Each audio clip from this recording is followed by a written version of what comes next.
Bonsoir à tous, bienvenue sur le plateau Equinox Soir, votre décryptage quotidien de l'actualité de lundi à vendredi entre 19h et 21h, 18h, 20h GMT. Un vent de panique a soufflé ce matin dans plusieurs localités de la région du sud-ouest. À l'origine, une rumeur faisant état de l'assassinat de 2 élèves du lycée technique de Hombé. Comme une traînée de poudre, la rumeur va envahir la ville pétrolifère de Limbé, obligeant les parents à retourner chercher leurs enfants pour les mettre à l'abri d'une quelconque attaque dans leur domicile. Une psychose qui est définitivement venue s'installer dans la communauté éducative de la région du sud-ouest, 72 heures après le carnage de Kumba. Alors que l'année scolaire 2020-2021 dans le nord-ouest et le sud-ouest s'était définitivement démarquée de celle qui l'avait précédée, les vieux démons de la psychose ont refait surface ce matin à Limbé et ailleurs dans toute la région du sud-ouest. Madame, Monsieur, tout à l'heure à 20h, c'est la grande édition d'information présentée par Julien Berthe-Bissaï. Tout de suite après le débrief du journal et tout de suite le fait du jour.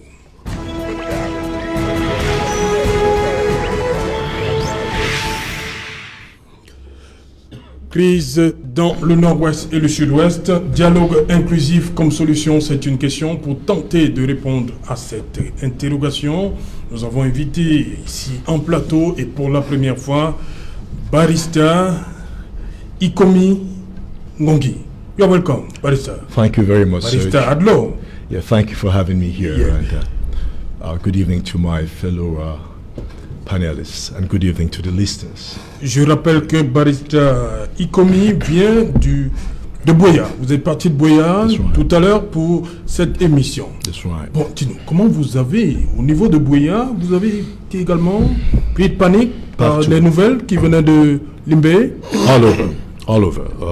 La panique était partout. Vous êtes allé chercher vos enfants aussi? Vous avez... Malheureusement, je n'ai pas d'enfants ici. Tous mes enfants sont grandis. Oui.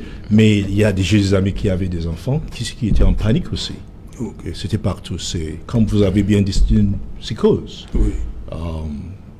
People are caught up with endemic fear, a feeling of angst. That feeling of angst which leaves you not knowing when the solution will be found to a problem. Ouais. You're just gripped in that feeling. And we live with it every day. Every day. You don't know when you shall be free from this, when your life will become normal, or whether you should accept that this state of fear has become a new normal. That's where we are found into today. It's a horrible state of existence. Unfortunately, you, my brothers who live on this other side of the country, you do not see this reality. And that is what is more painful. In that because the majority of the population of this country do not see this reality, they are not able to put as much voice and intervention on the government, pressure on the government to stop what we are experiencing. C'est pourquoi vous êtes là, on va en parler pendant l'émission. Right. Maître Bébé, bonsoir et bienvenue. Bonsoir, merci beaucoup, merci à mes co-panélistes et merci à vos nombreux téléspectateurs. Merci pour l'invitation. Ah, le PCRN, ça va? Vous êtes là? Vous êtes sur Equinox? Nous sommes ça sur va? Equinox et nous sommes galvanisés par l'adresse de notre leader Cabral Libi, l'adresse qu'il a faite par rapport aux événements malheureux de Boya, de Kumba, oui. Et j'espère que nous reviendrons là-dessus. Oui, justement. Maître Pensi, bonsoir et bienvenue une fois de plus. Hein. Vous êtes là, on vous voit seulement à Equinox Soir. De temps en temps, il faut prendre du recul. Oui. Mais j'étais ici il n'y a pas longtemps. Oui. Donc, je tiens à adresser à la population de Kumba et à mes amis du sud-ouest et du nord-ouest, vraiment pour leur dire que je suis aussi concerné. Parce que sur ce que j'ai vu, j'ai été effrayé par l'horreur. Parce qu'on m'a envoyé des images. Je les ai envoyés à des amis à l'étranger, mais tout le monde m'a dit ne m'envoie plus ce genre d'images. Donc je suis aussi très choqué. Je vous remercie de m'avoir invité. J'espère en tout état de cause que nous allons pouvoir discuter dans la sérénité de ce cas qui est assez grave parce que ce pays a besoin de paix. Voilà. Et nous avons invité, c'est un panel d'avocats. Ils seront le dernier. pas des moindres, hein, à être présenté, c'est Maître Sim qui effectue le déplacement de Yaoundé. Bonsoir Maître, bienvenue à Douala. Bonsoir et merci pour l'invitation. J'ai la voix un peu cassée, j'espère que je vais retrouver mon stentor, je l'espère. Voilà, Maître Sim, vous êtes surtout là, vous êtes parti de Yaoundé parce que ces derniers jours, vous avez fait l'objet d'accusations, tu peux faire le dire comme ça, vous avez tenu à dire un certain nombre de choses. Déjà dimanche surpassé, il y a un panéliste sur droit de réponse qui disait comme ça que Maître Sim, il ne marchait pas. Et samedi dernier, sur ce plateau, un autre militant du RDPC vous accusez, il parlait de la réunion de Cologne. Je ne sais pas si c'est Cologne ou bien Munich. C'est pas où c'est tenu. Voilà. Non. Maître Sim. Non, écoutez. On vous écoute. Oui, je viens ce soir sur ce plateau pour... aussi, vous êtes là pour le débat, mais aussi parce que je dois parler aux Camerounais ce soir. Leur dire que nous n'allons pas bâtir un pays sur des mensonges et des tentatives d'assassiner des Camerounais sans aucune raison. Et il y a quelqu'un qui a dit dans ce studio que je ne marchais pas, je ne lui répondrai pas, ce n'est pas du tout important. Je viens parce que 2 Camerounais sur ce plateau ont indiqué samedi dimanche, ont cru indiquer que j'ai assisté à une réunion dans la ville de Cologne en Allemagne et qu'à cette réunion, nous avons collecté de l'argent pour acheter des armes aux sécessionnistes du nord-ouest et du sud-ouest. Et il semblait dire donc que le drame de Kumba que nous déplorons aujourd'hui est surtout dû à Maître Sim, à Maître Adinsko, à Madame Kawala, qui avaient été selon lui à Cologne pour chercher des armes pour les Ambazoniens. Je tiens à dire que nous n'avons jamais été à Cologne. Nous avons été invités, Maître Nkom, Maître Kawala et moi-même, à une réunion à Munich d'une association qu'on appelle CPD, Cameroun Patriotic Diaspora, qui est très connue. Et il y a souvent M. Padi Asanga qui a été dans ce studio plusieurs fois, et même mon ami Eta Ewane qui préside aujourd'hui le destiné de l'association. Donc elle est connue, et quand M. Eta Ewane vient au Cameroun, il rencontre les autorités.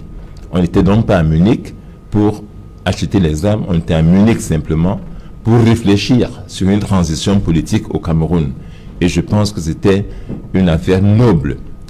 Après la réunion de Munich, qui avait duré une semaine, on a publié des communiqués relatifs à la réunion. Les résultats de cette réunion-là ont été publiés.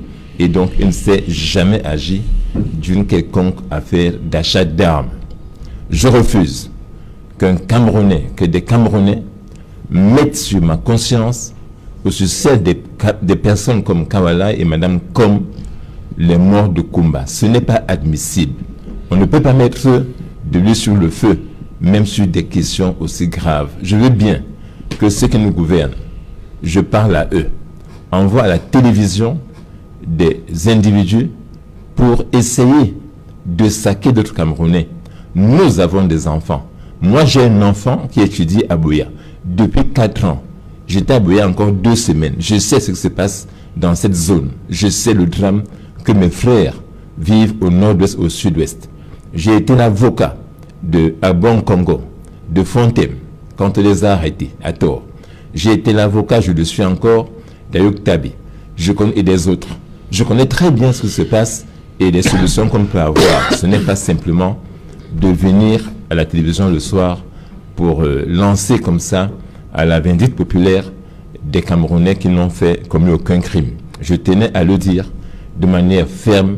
Nous n'avons jamais assisté, ni moi ni les autres, à une opération d'achat d'armes.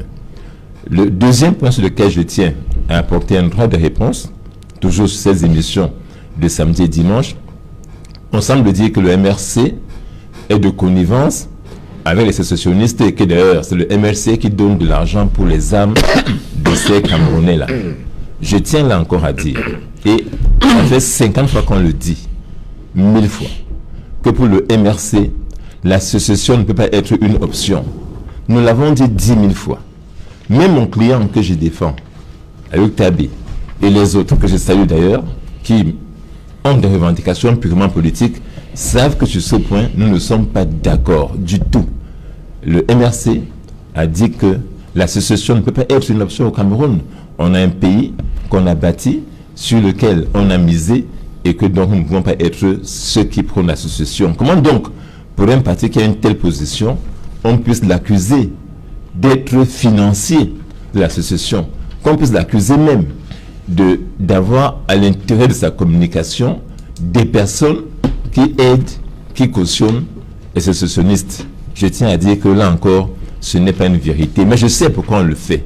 Vous savez, ces gens qui nous gouvernent, nos frères qui nous gouvernent, ils ont une très grosse envie de dissoudre le MRC. Ça les démange. Ils veulent dissoudre le parti. Et ils cherchent tous les alibis aujourd'hui pour avoir une raison pour nous dissoudre. Le MRC a été créé sur des valeurs républicaines. Je suis membre fondateur du MRC. Nous avons dit que pour nous, l'alternance se fera dans la paix et par les urnes. On n'a jamais varié dessus. Jamais. Et donc, nous prêter des intentions comme celle-là, de dire oui, finalement, ce que nous faisons, c'est par opportunité politique. Nous disons non, nous avons à notre tête un président qui a toujours martelé cela. Nous voulons que notre pays reste un et un seul. On peut discuter de toutes les choses, on en parlera ce soir, mais prétendre que le MRC finance la sécession, c'est un acte qui tend simplement à justifier demain sa dissolution. Je vous dis encore, ça leur démange de nous dissoudre. S'ils veulent nous dissoudre, qu'ils le fassent. Qu'ils ne cherchent pas les alibis. Non, le MRC n'est pas la cause des problèmes du Cameroun. Ce n'est pas à cause de nous que le Cameroun est dans la situation où il est aujourd'hui. Les problèmes que nous avons aujourd'hui, beaucoup ont existé avant, d'autres sont nouveaux. On ne peut pas tout nous imputer.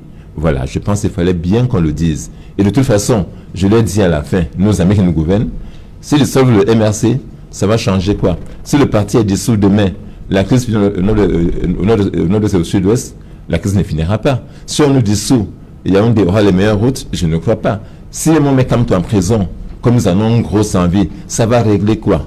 Je pense qu'il faut bien savoir où sont les problèmes et chercher les bonnes solutions. Je tenais à le dire ce soir de manière ferme et je finis par annoncer de manière là encore ferme que cette fois-ci, je ne laisserai pas passer une telle affaire. Je porterai plainte dans les heures qui viennent à ces personnes identifiées qui ont osé venir à la télévision, en Mondiovision, porter du discrédit sur ma personne. Je suis un Camerounais connu, un Camerounais républicain. Ceux qui me connaissent peuvent le dire. Je n'ai jamais été mêlé à des affaires compliquées. Et donc, je pense que pour une fois, je vais devoir ne pas me taire et déposer une plainte en bonne et due forme contre ces Camerounais pour qu'ils répondent devant la justice. Cette justice, j'espère que pour cette fois-là au moins, elle se rendra compte que si on se met à vilipender les Camerounais de cette manière, eh bien, c'est la fin de notre pays. C'est encore d'autres crises qu'on va créer. Et je tenais vraiment à le dire et vous remercie d'avoir eu ce temps pour le dire de manière ferme. Voilà, merci Maître Sim. Nous donnons des idées, hein, parce qu'il y a beaucoup aussi qui nous ont... Nous allons réfléchir, hein, à suite à donner. Ils ont écrit beaucoup de choses sur nous, même sur nous-mêmes. On va voir, on va étudier ça. Voilà, Maître Bébé. Cabral Libye dit ceci. Nous demandons au président de la République de dissoudre toute organisation ou de retirer tout agrément à tout média ou organisation soutenant ou faisant la propagande terroriste. C'est quoi ces organisations? C'est quoi ces médias? Oui, mais le président Cabral a fait une intervention très forte, où il a dit des choses très fortes. Et le passage que vous évoquez là fait tout simplement allusion au souhait, au souci du président Cabral Libye qui était de mettre tous les responsables, tous les acteurs politiques ou non, face à leurs responsabilités. Il faisait allusion par exemple aux pays amis du Cameroun, oui, et aux organisations internationales qui accueillent ces personnes, voilà, qui hébergent les donneurs d'ordre, oui, chez eux, qui les hébergent chez eux, alors qu'ils donnent des ordres pour commettre des atrocités comme celles que nous avons vécues à Pumba le 24 octobre dernier. C'est à ça que Cabral Libye fait allusion. Cabral Libye fait allusion également aux médias à tous les médias, je dis bien tous les médias, sans exclure aucun, qui donnent la parole à ceux qui font la propagande, à ceux qui promeuvent les discours propagandistes, qui sous-tendent ces actions de terrorisme. Ce sont ces médias-là que Cabral Libye vise, que ce soit des médias conventionnels comme le vôtre ou n'importe lequel, ou que ce soit des réseaux sociaux. Cabral Libye vise tous les moyens de communication qui sont utilisés par les sécessionnistes, par les terroristes. Voilà, c'est eux qu'on vise. Ok, voilà, merci. Barista... Je n'ai pas encore été interrogé. Oui, c'est le... Ok, vous avez 111%. Parce que, il est quand même inadmissible, si vous permettez. Oui, Maître Bébé. Il est quand même inadmissible. Vous allez parler, Maître Pincy, c'est pour vous. Il est quand même inadmissible, n'est-ce pas, de constater que ces pays amis et ces organisations amies, c'est-à-dire qui veillent au bien-être du Cameroun, n'est-ce pas, voient les choses de manière différente selon qu'il s'agit du pouvoir ou des terroristes. Oui. Parce que le temps qu'ils mettent et la véhémence qu'ils mettent à critiquer les dérapages des forces de l'ordre ou du régime en place n'est pas le même temps ou la même véhémence qu'ils utilisent quand il s'agit de condamner les atrocités faites par les terroristes. Dans aucun pays au monde, on ne peut mettre sur un même pied d'égalité, les dérapages, les bavures des forces de l'ordre et les atrocités commises par les terroristes. Ça ne s'est jamais vu. Ça ne s'est jamais vu. Ça, il faut le condamner fermement. Vous imaginez une seule fois, les États-Unis avaient déclaré Ben Laden ennemi public numéro 1. Vous imaginez une seule fois que Ben Laden soit gardé au Cameroun dans un autre pays et que les États-Unis l'entendent comme ça. Je cite les États-Unis à titre d'exemple. Mais on pourrait parler de tout autre pays. Ce ne serait même pas envisageable. Et c'est pour ça que nous pensons donc qu'au-delà même de museler ceux qui font la propagande de ces discours, il faut qu'on aille très loin. Et le président Cabral a proposé une batterie de solutions à cet effet. Nous en parlerons. Oui, justement. Voilà. Barista Ikomen, un an après le grand dialogue, on sort du grand dialogue, mais la question qu'on se pose, pourquoi le sang continue de couler? Le thème, c'est un dialogue inclusif comme solution. That is the question I would like to pose. Est-ce qu'il faut discuter avec tout? Parce qu'il y a des Camerounais qui pensent qu'il ne faut pas discuter avec ceux qui ont pris les armes. Comment on fait maintenant? Serge, every problem has a beginning. Yes. The refusal to look at the source of this problem is the source of this continuing conflict. Have you heard of the story of the emperor's new clothes? There was an emperor who loved wonderful clothes. Every day he wore new clothes. And one day some 419 tailors came to him and proposed to sew him a suit made of gold. But they told him that nobody can see these threads. Anybody in his government who was not able to see the cloth made of this gold was not fit for his position in government. So these tailors, they took all the gold from the emperor and made cloth from nothing. To cut a long story short, they wove an imaginary suit for the emperor. But because the emperor and his ministers were afraid to say that they saw nothing because they would lose their jobs, they said, oh, the cloth was good. So on the day the emperor had to try this suit, he wore nothing. He was naked. And he paraded the streets naked, showing off his wonderful suit. And everybody in his entourage told, oh, your emperor, your suit is very beautiful. One man in the crowd had a little 4-year-old boy on his shoulder. And when the emperor passed by him, he said, Papa, the emperor is naked. The father was mortified. He said, they will kill him now. The son has spoken the truth. But he said, no, Papa, it's true. The emperor is naked. Now, the emperor heard that little boy. He stopped and turned around. The father literally peed on his pants because he said, oh, I'm dead. And when the emperor came by the little 4-year-old boy, he looked at the boy and said, thank you. You are the only one who has told me the truth. I am truly naked. He dismissed all his staff and he resigned. Do you see the emperor's new clothes story playing in our country today? Where everybody is pretending that everything is okay? You talk of a grand national dialogue 1 year after. Was that a dialogue? Or was it a monologue? Why are we fooling ourselves? Why do we keep fooling ourselves and trying to believe in our own lies? This is the issue. Just before we started, I was talking with Med Singh here. about how complicated this problem is. But I told them, complicated as it is, the solution is very simple. The solution is in the truth. And the truth is what shall set us free. For as long as we refuse to address the truth of the causes of the problems in the former Southern Cameroons, now called Northwest and Southwest, this problem will not go away. It will not go away. It will never go away until we face the truth. I was just telling Mr. Pensy, if you have cancer and they give you paracetamol, do you expect paracetamol to cure the cancer? Of course not. If you have malaria, instead of giving you Nivequeen, they give you a placebo or Paracetamol. would that solve your sickness? Now, what we are doing today, Serge, is very painful. It's painful because I've had personal experience of conflicts in other countries. I was in Cambodia for 3 years after the war, 20-year-old war. After fighting for 20 years, the Cambodian problem was solved by dialogue.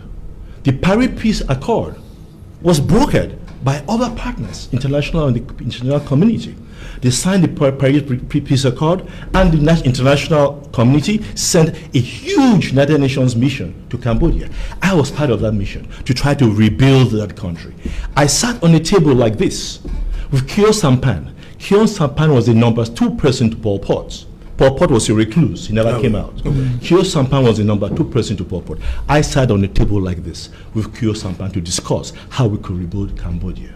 Now, if that could be done after 20 years of fighting, why can't we do it in 4 years of fighting? Do we want to fight for 20 years before we do what we should have done in five weeks, in 1 week? Do we want to destroy ourselves completely before we sit down to have dialogue with tombs, with graveyards? This is a problem that faces us. And you know, in a conflict like this, the bigger person has a bigger responsibility. Right. The government is the bigger person in this conflict. They must take the higher ground. In my language in the Bakri, we said, Mumbaki apimbaloa, an elder person throws away the shit of the child. When the child pulls in your hand, you don't cut your hand. You wash your hands. You don't throw away the child. You wash the child, and you wash your hands, and you continue. We have a government which cannot equate itself to a bunch of young people who are dissatisfied. Listen to their problem. Why did they not go to fight before 4 years ago? Why did they go to fight 4 years ago? There's a reason. Serge, on May 9th, 2015, I chaired a meeting, I co-chaired a meeting of almost 900 lawyers in Bamenda. We discussed this problem of the country, of what these Anglophones are going through in this country. I drafted a 14-point document, which I signed and sent to the President of this Republic, to the Prime Minister and to the Minister of Justice. 40 or 14? 14 points. 14 points, 14. The conclusion in that document, which was approved by the General Assembly of all these 900 lawyers, was that to resolve many of the problems that we have outlined, that Anglophones feel, we recommend a dialogue to discuss going back to the Federation. Nobody talked about secession. Now, going back to the Federation, which we had in 1961, can that be considered a crime? Our Constitution of 1961 is very clear. It says that the state of this country, the Federal Republic of Cameroon, cannot be changed. Article 27. It cannot be changed. Who changed it? Who violated that Constitution? Now, who is trying to create an illegality out of an illegal action? Until we are ready to face the stark reality of the truth of the cause of the problems today, we shall continue to fight. Okay. We shall continue to destroy ourselves. Okay. And nobody is going to benefit from it. Okay. Thank you, Barrister. Maître Pensy, vous avez suivi, je m'accroche à la thématique. Est-ce qu'on marque toujours des réserves par rapport au grand dialogue national? Est-ce qu'il n'est pas temps aujourd'hui, on regarde l'évolution sur le terrain, d'utiliser l'adjectif inclusif? Merci Serge Alain, mais je dois rappeler que le RDPC a 71%. Oui. Je ne réclame pas 71% de temps de parole, oui. Mais jusqu'ici, je n'en ai pas eu. Il y a eu un déséquilibre un peu patent qui m'oblige en tout état de cause à faire un certain nombre de rectificatifs sur un certain nombre de déclarations avant de répondre à votre question. Oui, allez-y. Je suis très content d'écouter Maître Ekoumé, qui est quelqu'un de responsable. Qui est quelqu'un de responsable et qui nous parle d'un certain nombre de choses qui sont des revendications qui sont connues, notamment le fédéralisme, et il en parle en disant de renvoyer à 1961. Ça a été fait l'objet d'un certain nombre de débats, et on a discuté longuement de ça. Et quand les gens ont dit qu'en 1972, par rapport à John Goufoncha et Mouna Tandem qui ont accepté qu'il y ait le Cameroun uni, personne ne leur a forcé de le faire. Je voulais juste le rappeler au point de vue historique que le Cameroun ne part pas de 1961. Les origines du Cameroun sont antérieures. Et en 1961, c'est quelque chose de dangereux. C'est la Société nationale des nations qui a fait qu'une de nos parties est partie à Maïdougouri. Et ça s'est passé d'une manière dramatique. Cependant, sur ce qu'il a dit, je crois que l'élément fondamental sur lequel on a discuté, c'était d'arriver au lieu du fédéralisme dont on n'a pas voulu, parce que les gens vous disent, de l'autre côté, le Cameroun est un et indivisible, et qu'il faut aller à la décentralisation. On en parlera tout à l'heure, pour savoir si la décentralisation existe. Elle a mis un certain nombre de temps. À titre personnel, je crois qu'il fait une large autonomie au nord-ouest et au sud-ouest. Parce que sur ce qui s'est passé dans le temps, si vous voulez signer un marché, pour faire les routes, etc., on n'allait pas à Yaoundé. C'est ça qui ennuie les anglophones, c'est-à-dire, même pour faire n'importe quoi, il faut aller à Yaoundé. Donc, je crois qu'il y a ce statut spécial qui doit leur permettre d'avoir une large autonomie qui existe dans plusieurs pays. Parce qu'on peut aboutir à une situation, d'un autre côté, qui peut entraîner un blocage entre ceux qui ne veulent pas, qui veulent le Cameroun indivisible, et ceux qui veulent le fédéralisme. Donc, pour arriver à la moyenne, une large autonomie me semble être quelque chose de possible. Non, ça fait l'objet de ce qu'on appelle un dialogue. De l'autre côté, je voudrais rassurer mon ami Sim, parce que je le connais. Maître Sim, c'est quelqu'un de sérieux. Je déplore qu'on puisse mettre en cause un avocat digne en disant qu'il a fait l'objet d'achat d'armes. La charge de la preuve incombe à celui qui invoque un fait. On ne peut pas renverser la charge de la preuve pour que Maître Sim vienne déclamer ici que lui n'était pas là-bas. Ça, c'est quelque chose de dangereux.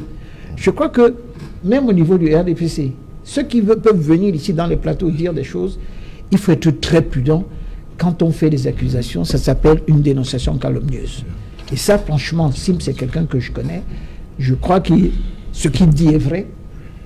Qu'il soit du MRC et l'avocat du MRC ne fait pas de moi un ennemi. C'est peut-être un adversaire politique, mais quand vous faites par exemple un débat au niveau du palais, tout cela est de manière contradictoire avec beaucoup de politesse. C'est pour ça que je tiens à lui dire ici que si le RDPC voulait dissoudre le MRC, c'était facile. Lorsque Kamto avait été, par exemple, arrêté, il eût fallu d'appliquer les dispositions légales pour le faire condamner. Il aurait été déclaré inéligible. Et ça aurait été... le RDPC qui devait dissoudre non, le MRC? RDPC, c'est pas le RDPC. Le gouvernement, il devait le faire. Parce qu'il a dit qu'il y a le parti, et le gouvernement voulait le dissoudre. Le gouvernement, puisqu'il y avait des procédures, avait des moyens de faire en sorte que Kamto soit éliminé du pouvoir. Il ne l'a pas voulu. Et je crois que Kamto a son utilité. Tout ce que je lui reproche, c'est de faire en sorte de marcher tous les jours en disant « je veux déloger Paul Biya du pouvoir ». Parce que Biya a été élu. Il le dit tout le temps, le professeur Kamto? Oui, il a dit il faut faire marcher pour faire parce partie. Que vous dites qu'il dit tout le temps. Mais c'est tout le temps. Mais c'est un politique. Laissez-moi s'y parler tous les jours. Oui, on a fait les élections. Le président a eu 69%. Quand en 2014 dit que quand le Conseil constitutionnel a rendu déjà c'est proclamé, c'est un dogme, game is over, on ne peut plus rien faire. Je tiens à rappeler ici que c'est sur votre plateau ici qu'il y a un homme là qui est venu dire qu'on peut aller devant des instances internationales. Je tiens systématiquement à le démentir. Ça, c'est tout simplement peut-être qu'il a oublié que le droit, ce n'est pas comme ça, il y a une jurisprudence. Cependant, je voudrais dire ici combien je suis content des déclarations de Cabral Libé, qui sont simples. Comment pouvez-vous imaginer de mettre sur le pied d'égalité l'armée camerounaise de l'autre côté des terroristes? Comment ne pas s'offusquer sur le fait qu'à l'extérieur, on garde des personnes, des Camerounais, qui financent les terroristes? Ça n'existe pas. Donc, il y a dans certains amis des gens, il faut garder des gens, mais il faut faire très attention pour ne pas protéger des gens qui cherchent à déstabiliser un État. Nous sommes tous des frères ici, et dans certaines régions, même si nous avons des opinions politiques différentes. Même j'ai des mêmes frères et sœurs, vous avez des gens, moi, j'ai des gens qui sont d'opinions opposées, mais on mange toujours ensemble. Et c'est pour ça que je souhaite vraiment qu'il y ait un dialogue qui puisse continuer. Cela dit, vous avez posé une question à laquelle j'ai peut-être oublié. Le dialogue doit... Oui, le dialogue doit être absolument inclusif pour le moment. Regardez ce qui s'est passé. Je ne sais même plus ce que ce mot veut dire. Parce que, oui, mais non, parce qu'en fin de compte, est-ce qu'on n'a pas dialogué? Non. Vous voyez la réaction sur le plateau? Non. Je dis que, est-ce que vous dites que non? Non. Vous allez dire pourquoi il n'y a pas eu de dialogue. Hein? Et vous allez expliquer comment il n'y a pas eu de dialogue et qu'est-ce qui n'a pas été fait comme concession. Est-ce que vous considérez que tout ce qui a été fait jusqu'aujourd'hui, c'est rien? Moi, je voudrais vraiment savoir, et que vous proposez une solution que je peux défendre. Vous comprenez? Nous sommes tous à la recherche d'une solution, et dans le cadre d'une négociation, et d'ailleurs dans le cadre des négociations que vous connaissez tous ici en tant qu'avocat, les négociations se font sur des pages blanches. C'est-à-dire, vous écrivez quelque chose, mais vous ne signez pas. Et avec ces échanges, on peut arriver à trouver une solution. Donc, sur ces solutions-là, je crois qu'il existe des Camerounais qui sont capables de discuter, mais on ne discute pas avec ceux qui tuent, ceux qui prennent les armes. Parce que si vous avez des gens qui tuent, non, Sim, les terroristes là qui ont tué des enfants, je ne sais pas si on peut les mettre à table. Moi, je ne peux pas discuter avec eux sur une même table. Vous comprenez? Parce que dans le sud et le nord-ouest, il y a des gens qui ne veulent pas que ça fonctionne. Quand vous tuez des enfants, ça c'est toute l'éducation, toute la base. La Silicon Valley, dans le sud-ouest, où arrive mon frère, qui est Bakuri. Les Bakuri, c'est quoi? Les Bakuri, c'est les Sawa. Il faut faire attention. Ce n'est pas parce que le peuple s'est déplacé de l'autre côté qu'ils ne sont pas les mêmes. Les Noni freinent par le doigt là. Et tout ça, les Bakuri. D'ailleurs, ils portent le pagne, ils ont les mêmes rites, ils discutent. Non, ils ne se sont pas déplacés. C'est l'autorité coloniale qui a pris. Oui, mais c'était des déplacements des peuples. C'était les mêmes peuples qui se sont déplacés. Et puis le colonial est arrivé, il a fermé, et du jour au lendemain, ils se sont retrouvés de l'autre côté. Est-ce que vous savez que le Premier ministre camerounais, il est d'origine Abo? Il est d'origine Abo. Oui, c'est les Abo. C'est les Abo de l'autre côté, ils parlent. Vous avez d'autres personnes qui sont là-bas, vous vous êtes étonnés qu'ils mettent le pagne, ils mettent le sanya, etc. Et vous avez les mêmes tribus. Ce qui m'ennuie, c'est que se revendiquer, même s'ils sont de l'ordre des habitudes coloniales, alors que nous sommes le même peuple, et en faire une différence, c'est ça qui change. Mais il faudrait prendre également le fait que, je sais très bien, parce que mon oncle a été gouverneur dans le sud-ouest, Guillaume Séké. You know, le connaissez, oui. Yes. Son fils aussi. Voilà, c'est mon oncle. Okay. C'est lui qui m'a élevé, c'est le frère à ma mère. Et je sais qu'un jour, il y a eu un événement, il a voulu, dans le nord-ouest et le sud-ouest, vous savez qu'ils ont des habitudes qu'ils ont pris des colonisations, des Anglais. Vous ne pouvez pas venir dans... Ils ont leur club. Et ils te posent la question, are you the member of the law? Et on avait refusé au gouverneur d'entrer. Il n'était pas membre. Parce qu'il n'était pas membre.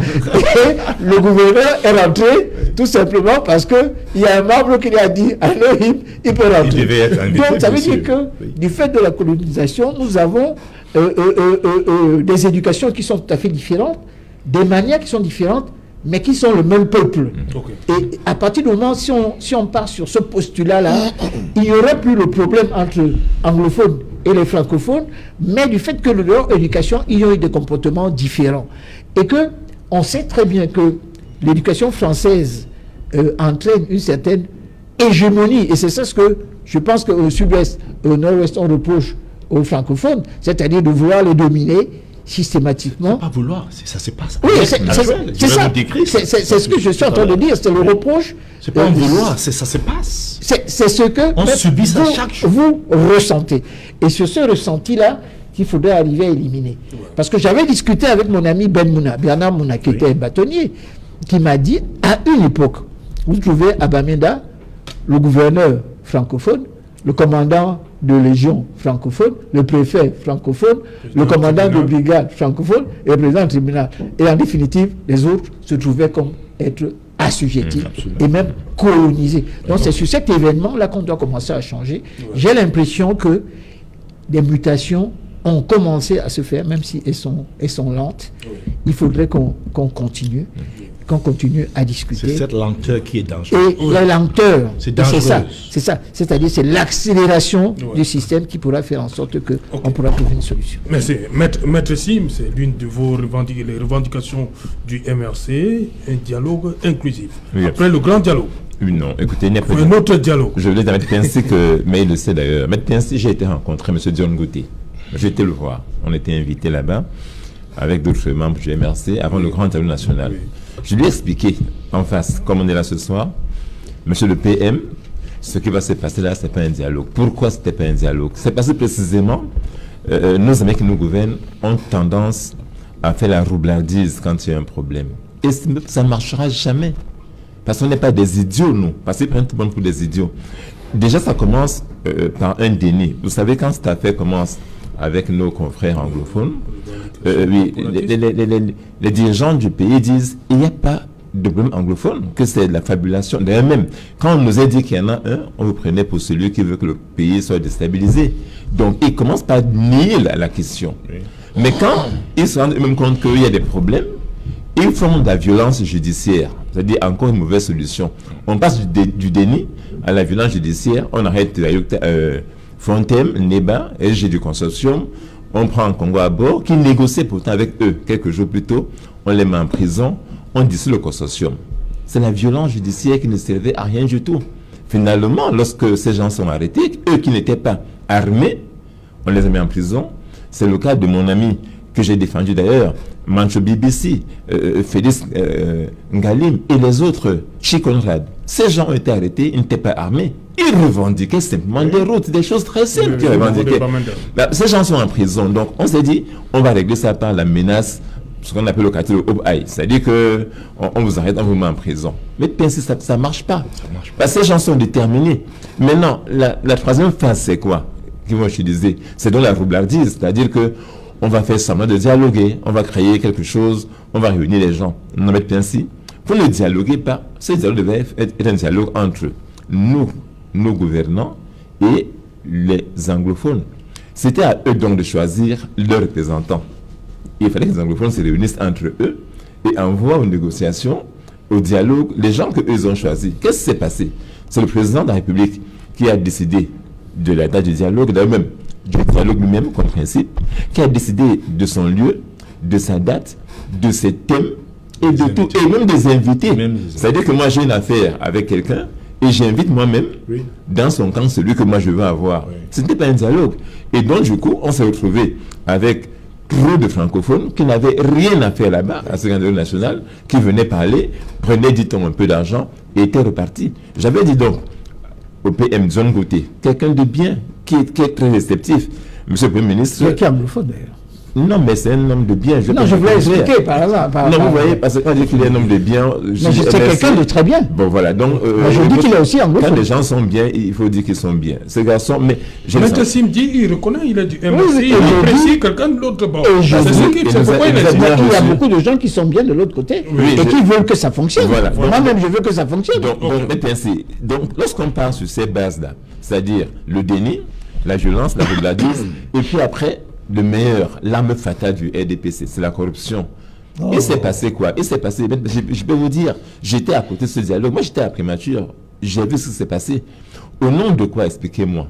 On peut mettre en prison Mancho BBC, qui n'avait pas porté d'armes, et on invite au grand dialogue des personnes qui étaient armées. Vous avez vu ça, non? On les a mis en tenue vert ou jaune, mais c'est des gens qui étaient sécessionnistes. Pourquoi on laisse en prison des gens qui, eux, ont manifesté les mains nues et qu'on appelle à la table du dialogue les gens qui, eux, ont pris des armes? Non, ça n'a pas de sens. C'est pas je dis que non, il faut aller dans un vrai dialogue inclusif et ça on peut le faire. On sait comment le faire. Ce matin encore, le président Kamto expliquait comment le faire. Il le fait depuis très longtemps.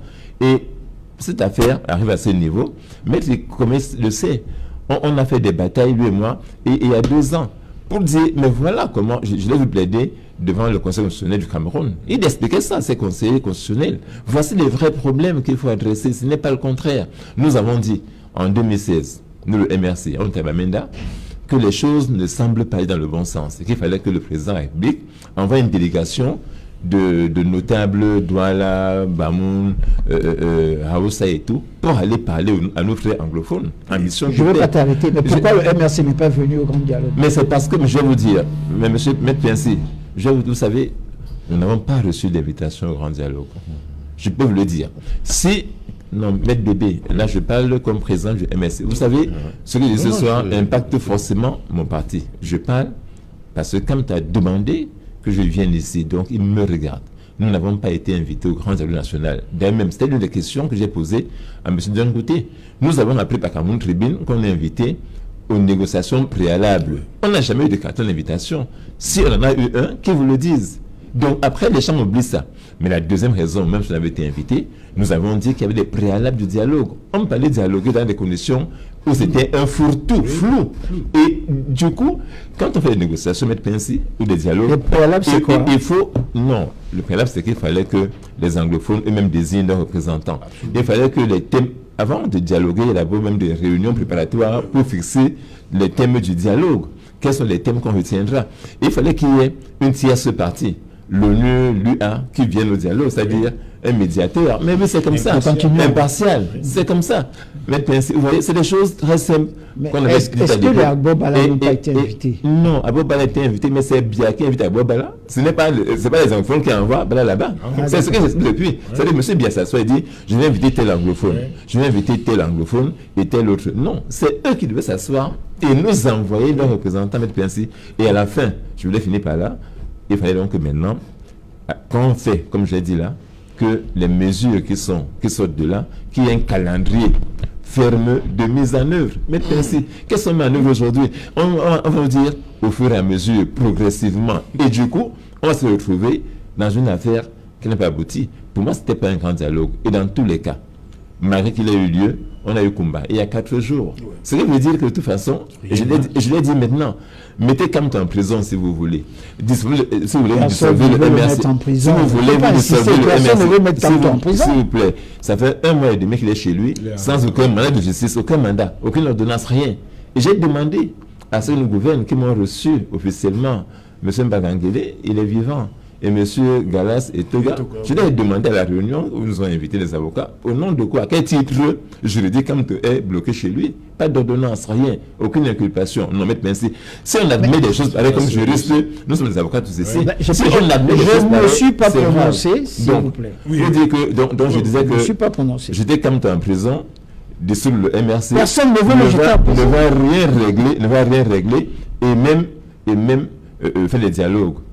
Comme celui-là qui était une vraie roublardise, ne va rien changer. Et ça, je veux qu'on le dise et qu'on retienne, Maître Piensi. Vous l'avez dit vous-même, on a un pays à bâtir, Maître. On a un pays à construire. On a nos frères avec qui on doit parler. Nous devons faire quelque chose. Je ne veux plus rester sur les récriminations. Moi, je veux qu'on avance. Et qu'est-ce qu'on fait pour avancer? Les solutions sont là. On vous les donne tous les jours. Le président vient n'écoute que les gens de son camp, mais qui nous écoute aussi, qui nous fasse asseoir dans un dialogue inclusif, donc où il y ait tout le monde et qu'on puisse bâtir. Et vous allez chercher le marché. Un autre pays. Vous allez cesser le marché. Merci. Maître Bébé, justement, et Cabral Libi dit, vous pouvez, s'adressant au président de la République, il dit, vous pouvez arrêter cette guerre, vous devez l'arrêter, vous en avez les moyens. Avant d'arriver à ces moyens, si vous me permettez, je pense qu'il y a une confusion que nous ne devons pas faire.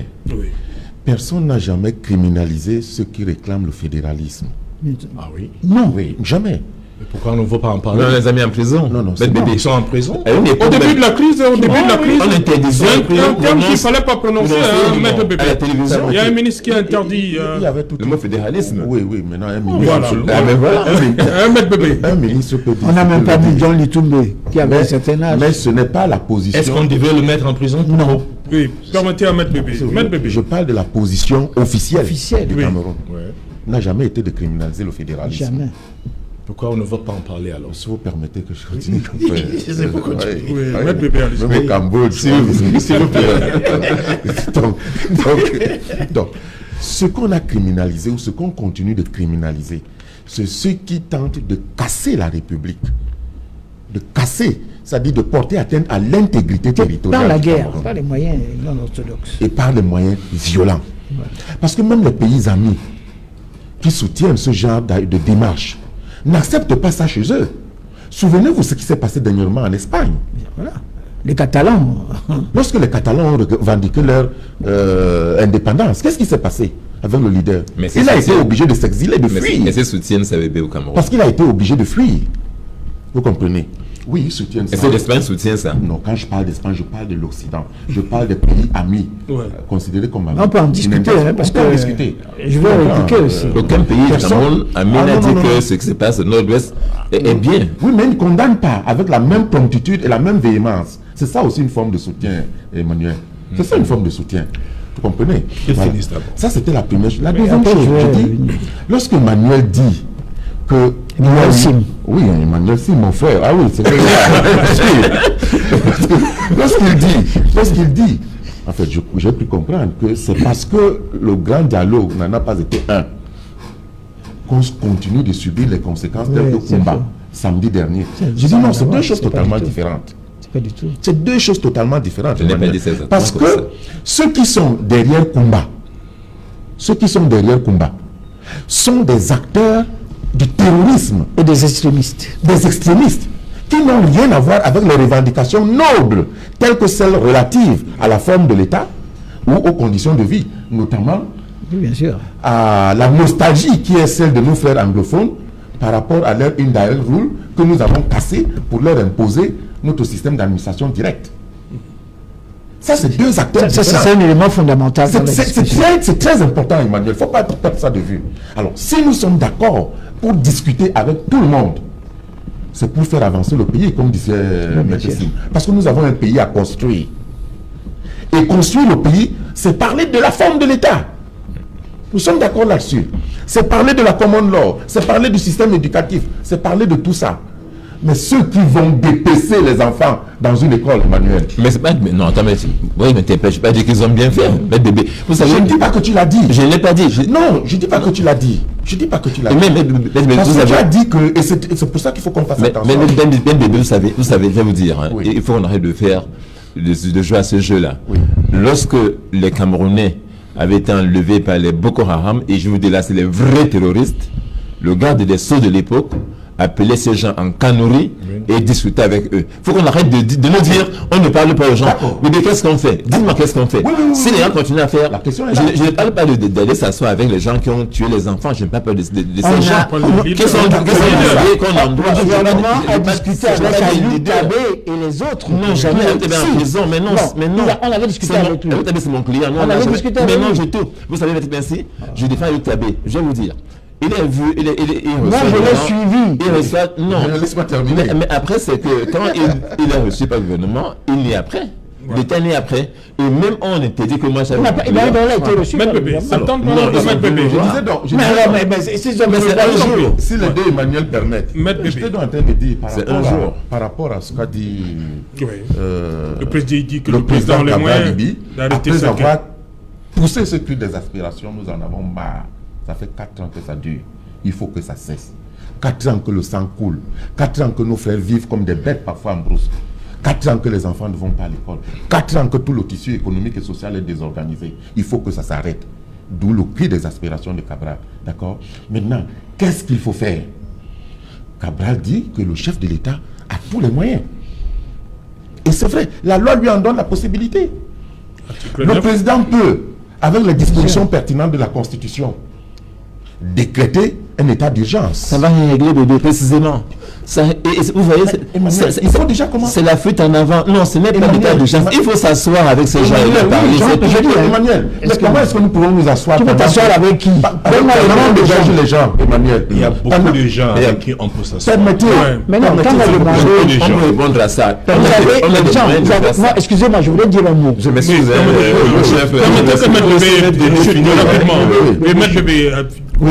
Voilà, merci. Je disais que il y a le d'urgence. terrorisme ne peut pas l'emporter sur la République. Et bien sûr. La terreur et la peur ne peuvent pas l'emporter sur la République. Nous avons des instruments qui permettent, ils ont besoin d'imposer la paix. Et c'est de ça qu'il est question. Nous ne pouvons pas continuer à faire de la poésie quand on égorge des enfants dans une salle de classe.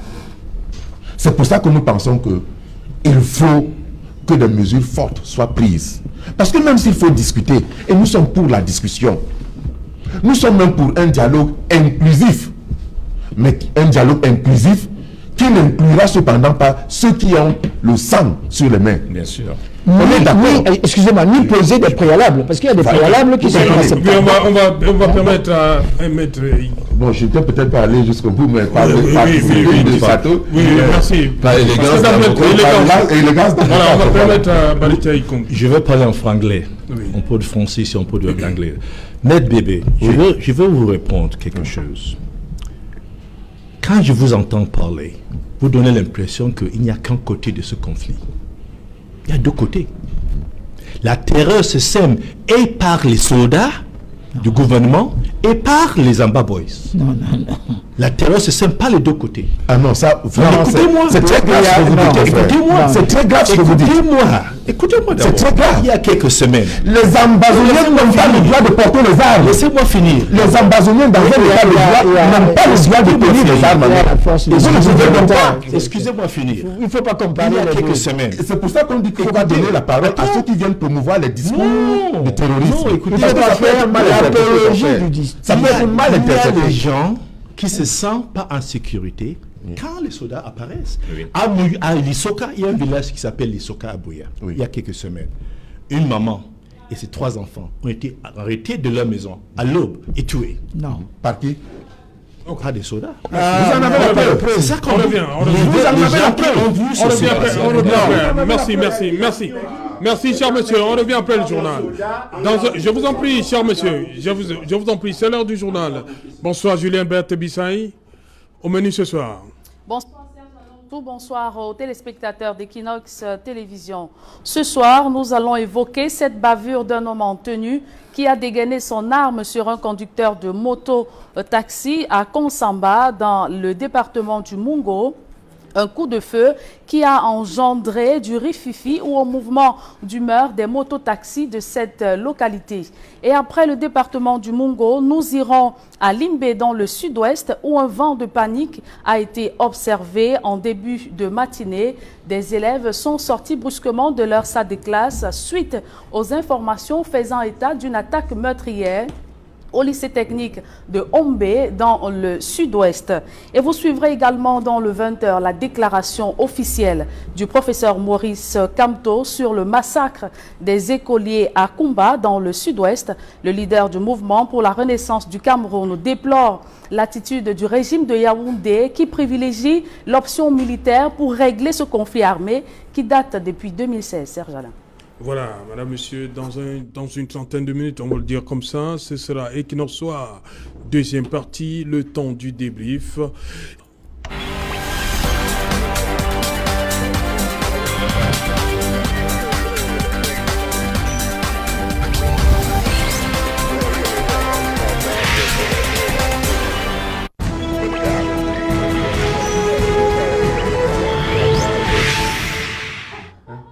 Retour sur le plateau Equinox Soir, deuxième partie, c'est la partie consacrée au débrief du journal, toujours en compagnie de maître Emmanuel Pincy, barista Ikomi Ngongi, qui nous vient de Boya, maître Emmanuel Sim, qui nous vient de Yaoundé, et maître René Bébé, qui nous vient de Déa. Non. Vous avez raison. Ah, vous venez de Déa. J'en profite d'ailleurs pour saluer les populations de Déa premier. Voilà. Maître Bébé, je reste avec vous. est-ce que pour vous, la gestion du drame de Kumba par le gouvernement vous donne satisfaction? 72 heures que les membres, parce qu'aujourd'hui c'est la mondialisation. Lorsqu'un événement survient, les minutes qui suivent, il y a soit le ministre en charge, le ministre concerné qui descend, et votre leader Cabral Libby dit ceci, parlant de la gestion, voilà. Cabral Libby dit, dès le lendemain de ce drame, le peuple devait vous voir entouré des états-majors, des armées. Il n'en a rien été. Jusqu'ici, Monsieur le Président de la République, en votre qualité de chef suprême des armées, veuillez appliquer la Constitution. Partout ailleurs, Oui. lorsqu'un drame de cette envergure est enregistré, le chef de l'État, le premier Camerounais, chef des forces armées, descend sur les lieux. Les ministres descendent sur les lieux. De ce point de vue, il y a une carence. Mais ce n'est pas nouveau. Ce n'est pas nouveau. Parce que si, sur certains points, mes vues avec celles de Maître Pincy se rejoignent, ça ne veut nullement dire que nous cautionnons tout ce qui se fait par le régime de Yaoundé.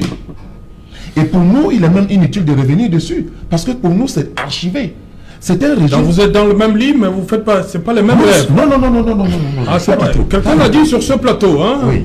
FSNC et ADPC, ils sont dans le même lit, mais les rêves sont différents. Sauf que nous évitons de faire des amalgames. Oui. Nous évitons de faire des amalgames. Quand c'est bien fait, on dit que c'est bien fait. Oui. Vous comprenez? Ici, Donc la gestion ne vous satisfait pas. elle ne nous satisfait, elle ne satisfait pas. Et beaucoup de choses ne satisfont pas. L'organisation de la CAN, beaucoup de choses ne satisfont pas. Oui. Vous comprenez? Maintenant,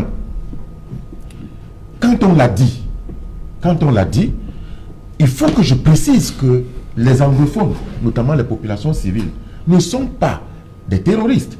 On ne fait pas la confusion. Oui. D'ailleurs, ces populations anglophones ne se reconnaissent pas en ces acteurs du terrorisme, puisque ces populations dénoncent ce terrorisme. Allez vers ces populations anglophones civiles, parlez-leur de la forme de l'État, notamment du fédéralisme, ou de la décentralisation, ou du régionalisme communautaire du PCRN, ces populations vous écouteront. Donc il n'y a pas d'amalgame là-dessus. La deuxième chose, c'est que je peux me tromper, mais je sens une certaine similitude, un rapprochement sur ce plateau entre certains acteurs, notamment mon confrère économique qui vient de Goya. Maître Bébé, ce sera au deuxième tour. On réagit d'abord par rapport aux règles de l'émission, le débrief, on réagit sur la visite. Barista Ikomi, Prof Nalova Lyonga, ministre des enseignements secondaires, demande aux parents de faire le deuil et surtout d'envoyer leurs enfants à l'école. What do you have to say? It's a very painful situation, Serge. In fact, it is the country that should be mourning. The whole country should be mourning. Because this is a war that should never have taken place at all. Now, I said it the other day, it is good to want our children to go to school. We all want our children to go to school. But what kind of security measures are in place to guarantee their safety? The other day, I was talking with a friend and he said, if they had just 2 armed soldiers standing in front of that school, maybe those terrorists in quotes, would have been deterred. In quotes? In quotes, yeah. They would have been deterred. We do not know yet. We condemn the killings, maybe, totally. Okay. But no investigation has been carried out to conclusion to determine who actually carried those horrible acts. We are lawyers. Be it anywho. Yes, he is a terrorist. We condemn it completely. He is a terrorist. We condemn them. He is a terrorist. They're murderers. Can you say it again? They are murderers. Okay. They are murderers. Not all terrorists are murderers, or not all murderers are terrorists. What happened there was a horrible massacre of innocent children. Be they who, no matter how you characterize them, nobody can condone what they did.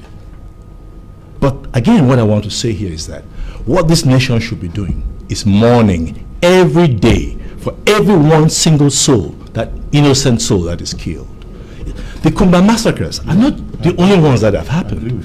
We've had little babies of 4 months killed. We've had families burnt in their homes. Only 2 or 3 weeks ago, a family in Lisoka had their mother and 2 or 3 children removed from their homes and killed. We have not heard what has happened to those people who did these acts. So what I'm saying here, Serge, is that while we condemn all these killings, we all know that they can be stopped tomorrow, just by one action. One action by the powers that be. This war can be stopped like that. And why is this war going on? Who is benefiting from this war? Does it make any sense to us? Why, if we have so much time and money to spend in waging a war, why don't we use the same resources to wage peace? Why don't we wage peace? Why don't we use all these resources we are wasting on this war, which may never end if we continue with the war, and actually look for this cause of peace by encouraging genuine, open, unconditional dialogue? Why can't we do that? I mean, it doesn't make sense to me. The other day, a couple of years ago, I was in Bamenda, and I addressed the issue of the ghost town with some of my friends there. I said, you know, this ghost town issue is like somebody sitting in Bamenda and taking a glass or bottle of poison and drinking it and hoping that somebody in Norway will die of that poison. Can you imagine that? You drink poison and hope that somebody in Garua will die or somebody in Yaoundé? Because it is hurting us. But wait, what is the source of this pain? Are we honest enough to say, we have seen the source of this pain, we acknowledge mistakes have been made, we want to turn a new page? Why can't this government just say that? Why can't this government just do that? They have the power. Okay. Voilà. Maître Pensy, le ministre de la Communication, porte-parole du gouvernement, quelques heures après l'attentat, il a appelé ça attentat terroriste, ignoble, barbare, perpétré par les rebelles sécessionnistes dans un complexe scolaire, la ville de Kumba. Il dit, il y a lieu de relever pour le regretter que le complexe scolaire privé Mother Francesca International Bilingual Academy n'a lancé ses activités qu'en début d'année scolaire 2020-2021 à l'insu des autorités administratives compétentes et n'a pas pu bénéficier, c'est ce qui nous intéresse, des mêmes mesures de protection que d'autres établissements scolaires du département de la Médée. Oui, d'abord, je tiens à... Est-ce qu'on doit faire de la discrimination pour ce qui est des établissements? Permettez-moi d'abord de saluer, parce qu'on a parlé, vous avez dit le président de la République, on l'a accusé de tous les maux. Le Premier ministre, chef du gouvernement, où c'est qu'il est parti dans une réunion à Brazzaville, qui était dans le cadre d'une convention. Donc vous voulez saluer la prompte réaction du ministre Sadi? Non, oui, mais le gouvernement est une unité. Oui. Vous comprenez, le Cameroun également, pris dans le cadre des relations internationales, a beaucoup de choses à faire. Alors vous avez par exemple 3 ministres très importants qui sont sur les lieux. 72 heures après. Mais par rapport aux moyens de bord, ils sont là. Il manque les moyens, Maître Pensy? Enfin, ne me laissez pas critiquer de l'autre côté, bon, parce que je peux vous dire par exemple que Camerco a des problèmes, etc. Ça c'est un autre problème. Il faut prendre une voiture. Il faut aller en ville. Et vous savez, je vais à Yaoundé demain. C'est une autre critique qu'il faudra apporter. Nous avons, par rapport à ce qui va se passer, les ministres ne se déplacent pas sans des instructions. Donc, on a des instructions. Les instructions sont finalement tombées. Mais voilà, les instructions sont tombées pour 72 heures. Non, pas 72 heures, bien avant. Okay. Les instructions sont tombées bien avant. Et c'est organisé. Le Premier ministre, lui, est parti. Il est parti à Brazzaville.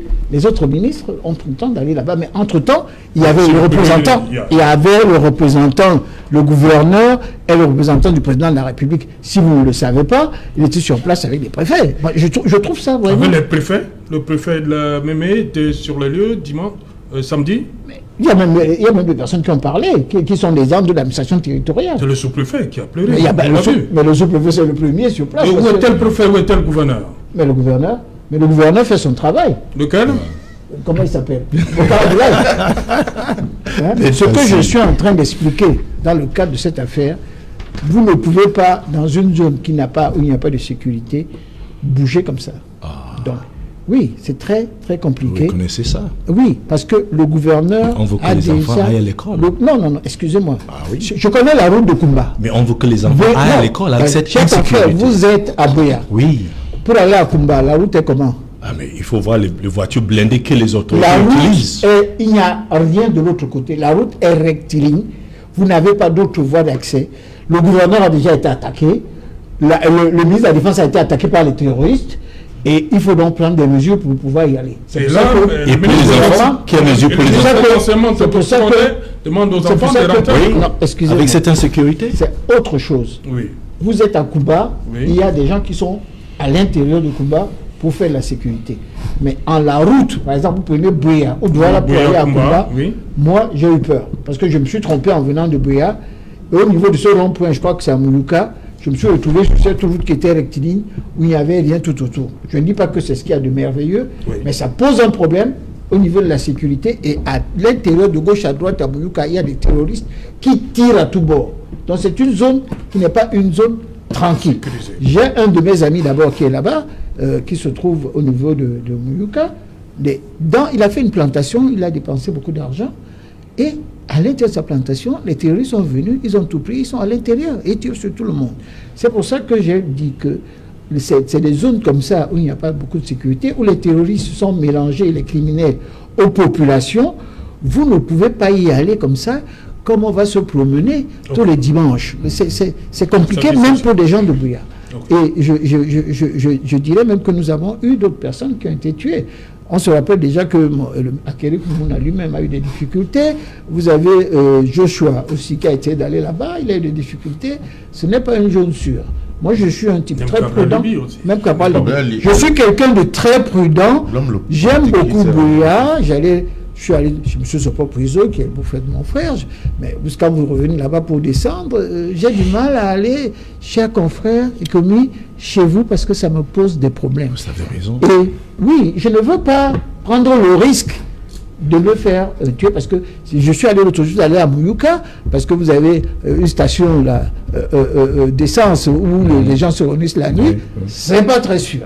Et non, on encourage les enfants à sortir. Non, sur l'école où vous avez, le ministre a eu raison, parce que cette école-là, le ministre de Etoundi a sorti une décision qu'on ne doit pas aller à l'école le samedi. Peut-être que les professeurs ont voulu faire un certain rattrapage et ont décidé d'aller le samedi, alors que ce n'était pas au programme. Et il y a eu un certain nombre de dispositions. Les gens ont mis cette école-là, semble-t-il, sans qu'il y ait un certain nombre d'autorisations, sans qu'on le sache, parce que pour pouvoir protéger, il faudrait encore qu'on sache comment se trouve l'école, pourquoi on n'est pas allé ailleurs. Donc ces gens qui sont là-bas, ces terroristes, savent que, et ça se passe également à Douala, les écoles ouvrent n'importe comment, mettent des cycles clandestinement, et on se retrouve dans une situation où le gouvernement ne peut pas être partout. Mais sur cette même zone, et je dois le dire, vous avez déjà eu un hôpital où on a tiré dessus, on a brûlé, et à l'intérieur de cet hôpital, la dame, le docteur qui était médecin, est la fille de l'ancien procureur général de Douala. Et elle a failli mourir. Donc c'est pas une zone très sécurisée. Donc quand les gens viennent en moto, les gens qui sont avec la population, qui sont mélangés avec la population, vous ne savez pas qui c'est, et qui viennent tirer et tuer, je ne pense pas que le gouvernement pouvait anticiper une telle erreur dans aucun pays au monde, même aux États-Unis. Il n'y a pas de sécurité absolue lorsque les terroristes viennent. On l'a vu à Paris récemment avec ce terroriste qui a coupé la tête. Il a 11% de temps d'antenne. Non, vous avez parlé plus que moi. Si on fait, vous avez parlé plus que moi et j'ai 71% de voix. Vous, 0 député, 0 sénateur, 0 conseiller municipal et bientôt 0 conseiller régional. Vous avez pris le temps de parole plus que tout le monde. Mais je voudrais faire un résumé puisqu'on m'a posé la question. Même président, très bien gardé par contre. Pardon? Le même président, j'ai parti très bien gardé. Tout de même. Comme ton chef très bien gardé. Non, c'est ce que j'ai dit. Est-ce que c'est mauvais? Les habitants d'ailleurs du coin de chez vous sont contents en disant qu'il y a moins de voleurs depuis que Kamto est gardé. Les gens ont même manifesté en disant au gouvernement que c'est très bien. Bon, pour tout vous dire sur cette région-là, et je tiens à le déplorer, quand il s'agit de tuer, vous avez vu un pape, on a tiré sur lui. Quand les terroristes viennent tuer, c'est quelque chose de difficile à protéger parce qu'on ne peut pas mettre un policier et un gendarme à côté de tous les citoyens. Je regrette ce qui est allé. Et si, par exemple, on va militariser la région, puisque notamment vous-même et d'autres partis politiques ont demandé à l'État de quitter, de partir, de dégager la zone. Si on dégageait la zone, puisqu'il y a des extrémistes qui ne sont pas comme Maître Ikoumé, il y a des extrémistes qui ne veulent pas qu'il y ait la paix, ils allaient terroriser. C'est ça. Et ces extrémistes-là ont créé une psychose intolérable. Actuellement, on a vu, il suffit de dire qu'on a tué quelqu'un, tout le monde va prendre les enfants. Okay. Et je voudrais répéter, l'éducation, il ne faut jamais aller contre l'éducation des enfants. Les enfants sont un trésor, voilà. Et c'est quelque chose de très important pour nous. Voilà. Donc ne jouons pas avec ça. Nous voulons qu'il y ait la paix dans cette région-là. Maître Sim, le ministre des enseignements secondaires, demande aux parents de renvoyer les enfants à l'école. Avec ce qu'il y a encore eu ce matin, si vous étiez de ce côté-là.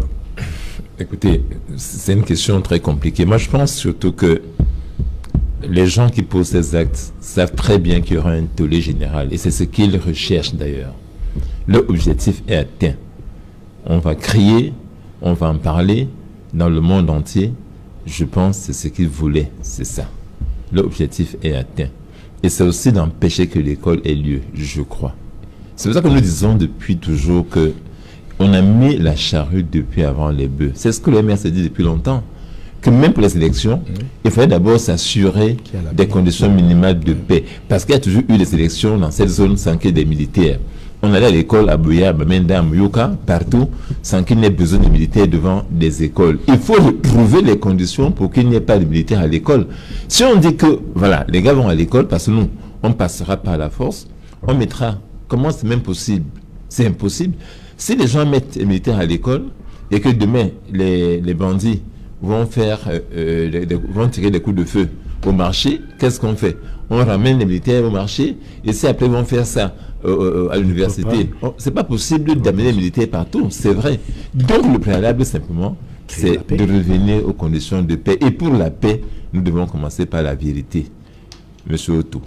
Tant que nous ne sommes pas en train de nous dire la vérité de en face, on n'ira nulle part. Notre gouvernement ment au peuple et se ment à lui-même. C'est ce qui est grave. Il faut que ces gens admettent que leurs méthodes ont échoué et tourner la page. Quand vous dites mentir, vous ne définissez pas. Il ment quoi? Parce que il ne suffit pas de dire il y a un mensonge. Oui, non, je tiens à il faut définir encore un mot.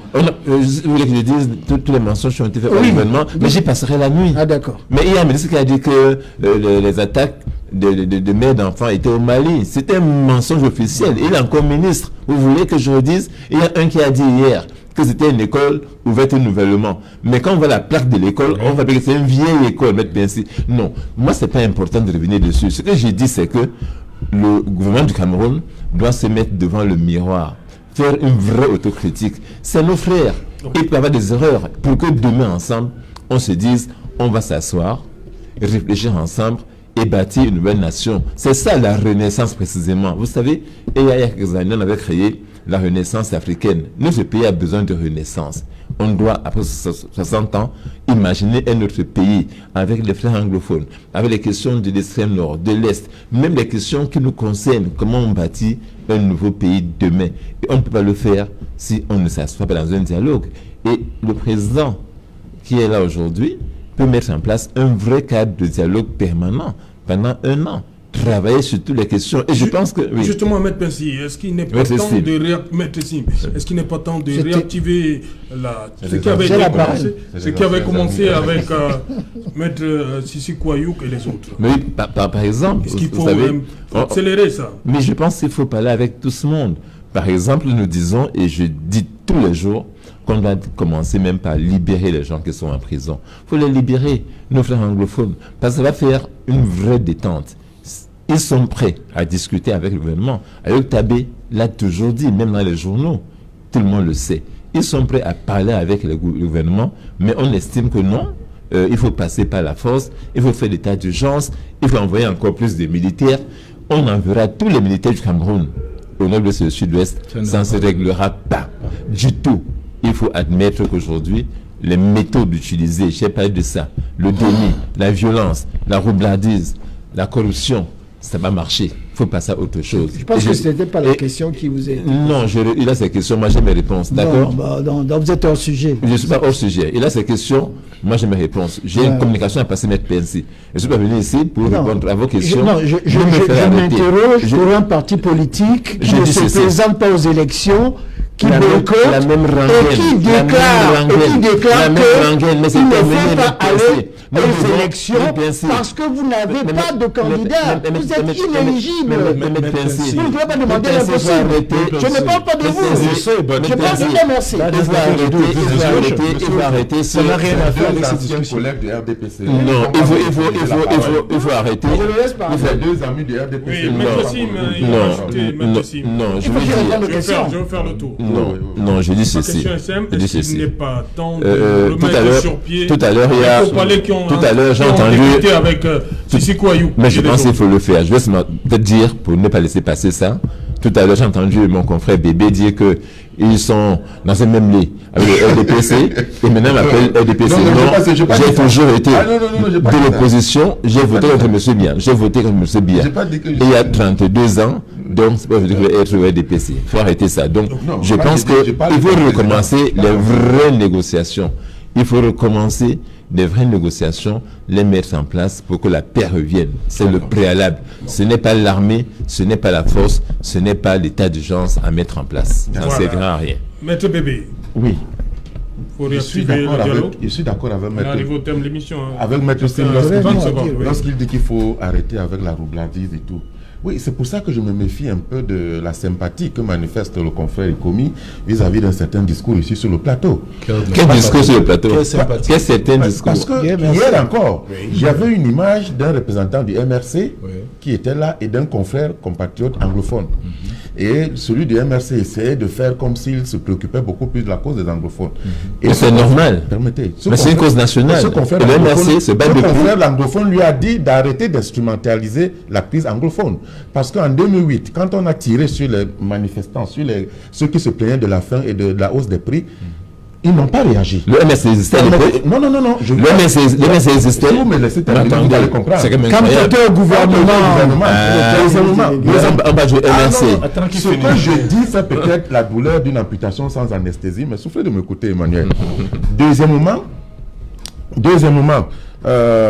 quand on a tué des gens en 2008, monsieur le ministre de la Justice de l'époque, Campton, n'a pas réagi. Quand il a participé aux élections présidentielles, le problème anglophone existait. Il n'a pas refusé d'aller aux élections pour cela. Alors, aux élections de 2008, de 2018, 2020. Oui. Non, il refuse d'aller aux élections législatives et municipales 2020, tout simplement parce qu'il sent qu'il est en mauvaise position. Non, parce qu'il n'a pas de candidat. Oui, c'est ce que je ne dis pas ce que je dis, ce que l'anglophone disait hier sur le plateau. Alors, c'est à partir de ce moment qu'il s'empare donc du problème anglophone. Mais c'est pas vrai. Si tu permets que j'aille, peut-être tu vas voir que c'est vrai. Si une personne a dit ça, c'est pas vrai parce que si tu permets que j'aille, j'ai dit ce soir, en 2016 déjà, le MRC donc il utilise ce problème anglophone comme une instrumentalisation. C'est pour ça que ce garçon anglophone lui disait hier que à partir de quand avez-vous commencé à marcher pour le problème anglophone? À partir de quand avez-vous commencé à marcher pour le problème anglophone? Et c'est là que je voudrais vous dire que quand la revendication anglophone commence, Cabral Liby est le premier leader politique qui demande, qui réclame des marches nationales pour soutenir les anglophones. Cabral Liby. Deuxièmement, Cabral Liby est le seul leader politique qui est allé le plus possible 8 fois dans le Nozo. Il s'est même fait tirer presque dessus. Au moment même où le sous-préfet de Batibo, je crois, était kidnappé. Vous comprenez? Donc il ne faut pas lâcher la proie pour se précipiter vers l'ombre. Vous comprenez, confrère? Nous sommes de tout cœur avec les anglophones au PCRN. C'est pour ça d'ailleurs que les solutions que nous proposons pour la résolution, les solutions c'est déjà, comment se fait presque tirer dessus? Comment? Oui, mais ça, au moment où ça tirait partout. Ils ont pu peut-être... On l'a pas ciblé. Elle a arrêté les balles avec... On l'a pas ciblé. Non, ça c'est un autre débat. L'impression qu'on l'a ciblé. C'est un autre débat. Voilà. C'est un autre débat. Oui, je veux dire que nous demandons... Nous demandons au chef de l'État d'actionner la diplomatie pour que les pays amis cessent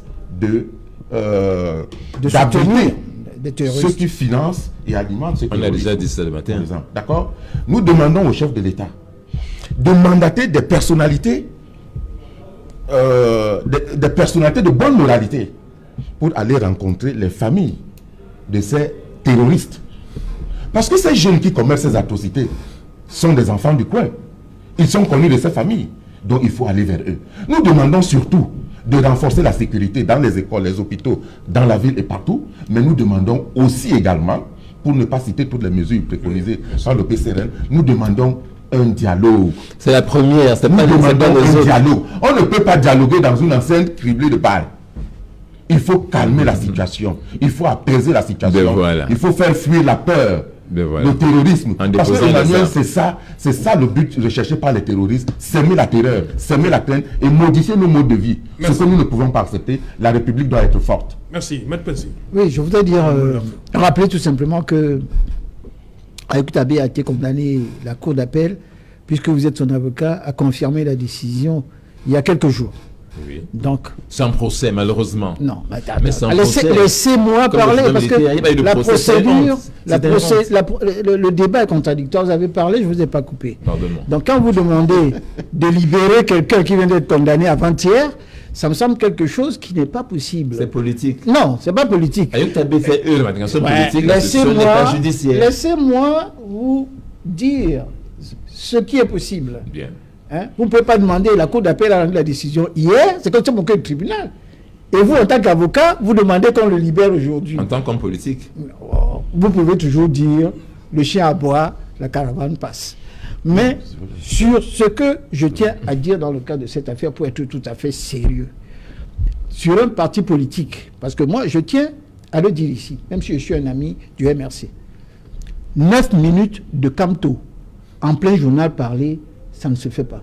Il lui a fallu de le prendre des extraits. Non, Je vous en prie, je vous en prie. Bon, je vous en prie. Nous sommes dans une logique. Vous êtes dans une logique. Depuis que ces événements sont survenus, on a je- fait parler Je des leaders politiques. dis, On a je fait parler- proteste en tant que On a RDPC fait parler des leaders politiques. pour dire que je viens à cette télé parce que je l'aime, mais on pouvait faire des extraits, mais passer pendant 9 minutes, et de l'autre côté, le gouvernement n'a pas parlé pendant le même... C'est-à-dire pour l'équilibre en Le tant que... ministre Sadi a parlé le 24. Bon, ce que je voulais dire... Le ministre Sadi a simplement- parlé le 24 pour... Et Vous avez vu pour continuer, Ah, vous n'avez pas vu. pour continuer, Ok, merci. que nous, au RDPC, nous souhaitons qu'il y ait un équilibre au niveau de tous les médias. Et que cet équilibre-là doit faire que nous puissions, et je suis content de venir ici, Oui, parce je que sais, nous je avons sais. fait ça dans le cadre d'un débat équilibré, et je viens toujours quand on m'invite. Moi, j'aime Béa, j'aime Kumba, j'aime des gens qui sont là-bas. Mon frère Ekoumi est un Bakeri. Les Bakeri sont des Sawa, il met le pagne comme moi, il parle le doigt là, et c'est quelqu'un que j'aime. Et je ne voudrais pas, parce que nous avons des éducations, lui, anglaise, moi, francophone, de considérer que nous sommes des ennemis. Donc, lorsque la tradition, et ça il ne faut pas oublier, on oublie toujours les chefs traditionnels, dans le cadre de ces relations-là, dans des peuples qui sont les mêmes, il faut également qu'ils soient intégrés dans le cadre de discussion pour pouvoir faire que ça s'avance. Moi, ce que je veux, qu'il y ait la paix entre nous, vous utilisez n'importe quel langage, le problème de nos pays, qui sont de nos frères qui sont à côté, c'est des problèmes des Camerounais et nous devons absolument, quels que soient les moyens, le régler. N'accusons pas les uns les autres, n'accusons pas les soldats qui font leur métier, n'accusons On va pas terminer, les hein, autres. on va dire- Et je voudrais dire que, non, j'aime les anglophones et je voudrais qu'on ait la paix. Merci. Barrister Komi, Let me say thank you for your platitudes. But again, they are just platitudes. I'll tell you something. When they were beating and locking up Anglophone lawyers, I did not see one Francophone lawyer stand up and support them. I did not see. None of my colleagues in the Francophone region marched on the streets or went on strike in support of the We are not Anglophone to match the lawyers. street. No, well, I'm C'est le just telling conseil de you. l'ordre qui doit demander de marcher. Well, I'm just letting Au you point know. de vue de la déontologie Oui, ça, c'est un professionnelle. autre débat, hein. Oui, Ça, oui, c'est un oui. autre débat. Parce que nous On va- demandons I de want faire to ce qui bring est that- interdit par la loi. Oui. I'm just bringing this to your attention. So let me tell you something. C'est tout. All of you here are talking on behalf of your political parties. So you're using the Anglophone crisis in one way or the other to justify your position. I did not come here on behalf of any political party. You refuse it. I refused it. I came here to talk about dealing with the truth and how to solve this problem. When I listen to you talking, I see opportunists. That's what I see here. That is, we are brothers, sure. Yes. All of us in Cameroon are brothers. No. All of us in Cameroon are brothers. Bakwedi. Oh, no. All of us in Cameroon are brothers.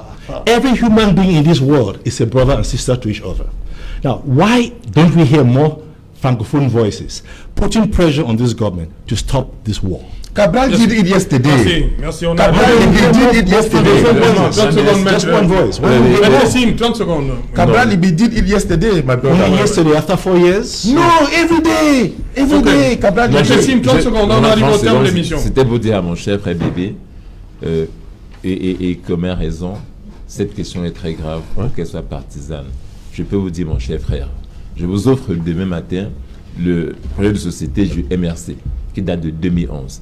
À la 3e ligne, en 2011, on évoque déjà la question anglophone et ce problème qu'il faut résoudre en 2011 avant que tout ne commence. On n'instrumentalise pas. C'est une question qu'on a à cœur depuis longtemps. Et voyez-vous, We must put all this et c'est ça, il faut enlever ça parce que nous on en parlait déjà. C'est une affaire MRC, RDPC, machin. J'ai dit pour ma part que ceux qui nous gouvernent doivent savoir aujourd'hui faire l'autocritique et qu'on se mette autour d'une table pour discuter, pour dialoguer et sortir de la crise. Parce que moi et vous et les autres, je pense, aimons ce pays et voulons le bâtir. Voilà. Merci, Maître Sim, d'être venu, d'avoir effectué le déplacement. Mais c'était agréable. Voilà. Thank you, Barista Ikomae. Thank you, sir. Thank you very much for having me. Thank you. Merci, Maître Bobo. Voilà. Merci, Maître Pensi. Toujours présent, répond toujours présent. Vous appelle. Merci beaucoup. Voilà. Et à très bientôt. Merci. C'était un débat de maîtres. Merci beaucoup. Madame, Monsieur, nous sommes donc arrivés au terme de cette édition. Le rendez-vous est pris pour demain lorsqu'il sera 19h. Bonsoir, Colbison.